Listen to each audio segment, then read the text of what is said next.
கடவுளுடன் காலை வணக்கம். புனித யோவான் எழுதிய நற்செய்தி 15ஆம் அதிகாரம் 18 முதல் 21 வரை உள்ள இறை வார்த்தைகள். அக்காலத்தில் இயேசு தம் சீடரை நோக்கி கூறியது: உலகு உங்களை வெறுக்கிறது என்றால் அது உங்களை வெறுக்கும் முன்னே என்னை வெறுத்தது என்பதை தெரிந்து கொள்ளுங்கள்.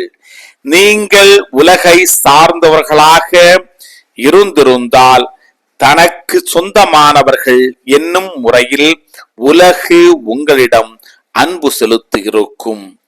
நான் உங்களை உலகிலிருந்து தேர்ந்தெடுத்து விட்டேன். நீங்கள் உலகை சார்ந்தவர்கள் அல்ல. எனவே உலகு உங்களை வெறுக்கிறது. பணியாளர் தலைவரை விட பெரியவர் அல்ல என்று நான் உங்களுக்கு கூறியதை நினைவில் வைத்துக் கொள்ளுங்கள். என்னை அவர்கள் துன்புறுத்தினார்கள் என்றால் உங்களையும் துன்புறுத்துவார்கள்.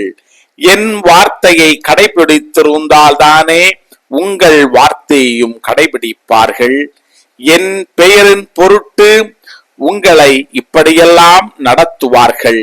ஏனெனில் என்னை அனுப்பியவரை அவர்கள் அறிந்து கொள்ளவில்லை.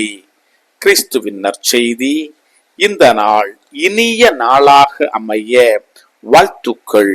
பல பல புதுமைகள், பெருமைகள், இனிமைகள் இறங்கிய நல்ல நாள், ஒரு நல்ல நாள், நம் தேவன்